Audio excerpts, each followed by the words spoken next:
The other positive aspect was the library connection. It was fantastic to be shown around, to take part, and for the librarians to have that input.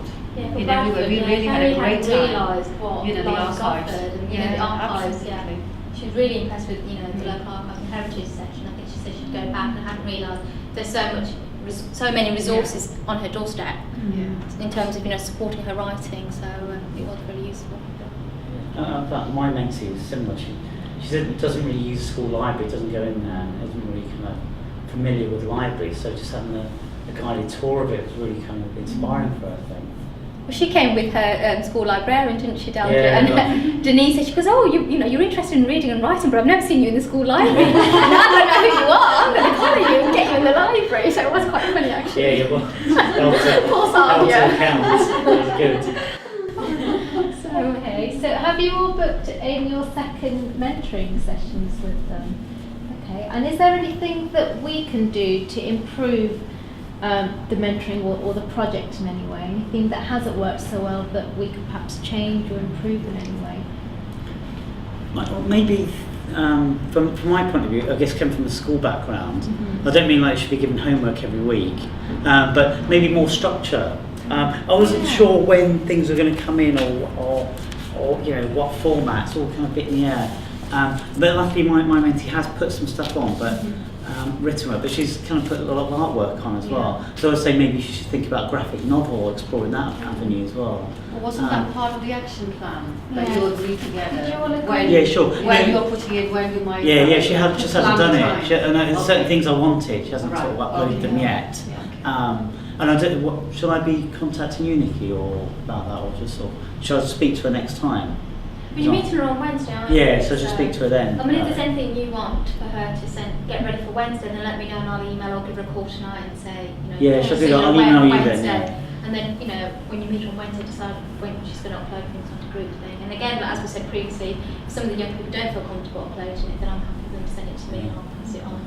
But I think it would be a really good idea for you just to do a follow-up before the next session, just to see how they're getting on, if the mentees have any issues they want to discuss with you, and you can flag them up at this stage, and perhaps, if you've obviously set some We're work sort of reading to do. targets, Right, just trying to kind of enthuse about reading. I want some feedback about the reading. I guess you probably wouldn't upload stuff about books you've read and with certain comments, would you? Just to see if things are on track, and if they're not, then we can obviously deal with them. I'd be quite interested to know about the writers and art here and how they've got on, if possible. But also, in addition to that, if there is going to be some kind of work set for them to be looking at or reading or things to kind of stimulate them over the Christmas holiday period, I'd be interested to know if any of them have responded to some of the things that Ruth has posted up on Groupthink, where, the bursary scheme was very much about exploring controversial issues in contemporary life in Britain, and you only have to look at the media for kind of what's going on in Britain at the moment. And I know that Ruth posted up something about the minaret ban in Switzerland and the kind of posters that were used to get people to vote against minarets being built on mosques, and there's a couple of other things that you posted up. I did the egging of Luton. That's right, Baroness Varsi being egged by people in Luton, and how she responded to that. And there was another thing I think you said as well. What I did is I gave the headline through the BBC, so the main thing, and then I did put other links to Amnesty and stuff, which are different reflections on instances.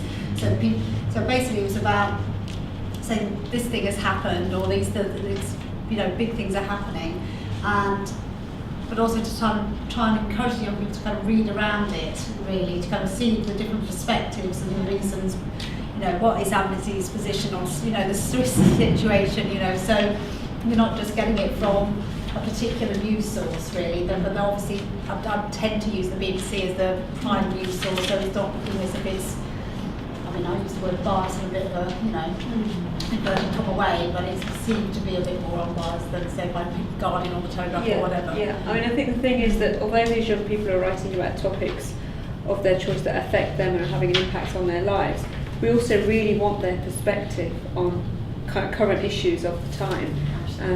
because they are young people, and we're putting their voices on the platform to be able to communicate to others, because ultimately what we want to end up with is a resource that can be used, young people's text that can be used in the classroom to enable educators to be able to talk about global issues of our time and controversial issues of our time. So if there was at some stage in the bursary a possibility of introducing specific themes for them to consider, which are complex themes to consider. I mean, when I spoke about the minarets in Switzerland banned, but several people I spoke to thought, wow, that's awful, it's terrible, can't believe it's happening. One person I spoke to who was an artist and an architect said, I think it's going to be really interesting because it's going to make mosque design in Switzerland really interesting. So just a totally different perspective, and I think it'll be interesting to hear what young people's thoughts are on those issues, because they're very prominent in the press. It was quite interesting, you mentioned those that Hardy and Alexis and Vallejo. I've just had Hardy's feedback just come through Alright. this minute, actually, about both his mentors. Yeah. So should we start? Do you want to start with Arlie? Well, it was just more in relation to the minarets, really, because Alia, you know, very passionate. She writes poems, and they're quite, you know, they've got a message, and they've got a definite message in them. And what Hardy is obviously trying to do is say, right, have a look at not only other people who write in that vein, you know, and you know, have a big message that they want to get across, but also to try and encourage her to kind of think a bit more in terms of how she uses her language and be a bit more playful with it. And so he asked her to kind of reference some concrete poems. She said, you know, what would be fantastic would be if she actually wrote a poem in the shape of a minaret. And, you know, but with a message in it, you know, so it was using, you know, the structure of it and the way it looked on the page, you know, to help support the messages. And obviously then something like the Swiss thing could be an inspiration for that, to actually then write something through. And there's certainly, I think a young person like Arlie should link into that and be able to do something like that, you know, to produce a poem. But when you mentioned your mentee being interested perhaps in graphic novels, I think that's quite interesting because of the sort of spin in the media often on images, and how one picture can just create a different story entirely from what the actual situation was.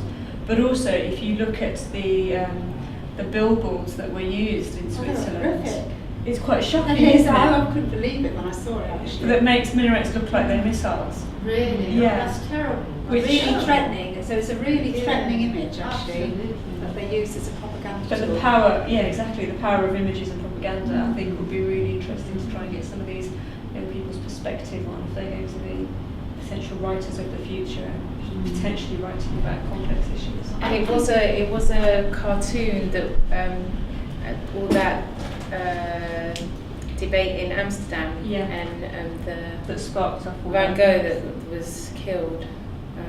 That whole thing was based on a cartoon, wasn't it? A Muslim. I'm glad you're having this debate and you raised all these issues, because talking about schools and the stuff, some of the stuff that our mentors are going to produce, hopefully will get used in school. Whatever we are going to be using or coming out of the project will help to promote, hopefully build cultural bridges, promote community cohesion. So we need to keep that at the back of our mind. Wherever possible, we should try and support these ideas and pull it out of them in the wider context. What can this project do for schools, for community cohesion, for building a better picture of communities and building cultural and really tackling racism, Islamophobia, etc., etc. Yeah. But it's also giving that mentee an opportunity to write about something that they might not necessarily choose to write about, absolutely. but to be able Think to about test it. their writing ability. Yes, yes. And give them the kind of challenge that a journalist might face when having to write about a specific story, Absolutely. and whether you take one Yes. perspective or another, or how would you remain objective in that situation. Yes, absolutely. Yeah, I mean, I think that's a key point, isn't it? The objectivity, because I think some of the writers are probably quite earnest, delivering this kind of hard, sharp message. And, Yeah. and in a way, our role is to make them complex thinkers and see the other side. If they can turn it into art, it makes them better thinkers long term as well, isn't it? Maybe better amongst their peers, hopefully have a positive influence.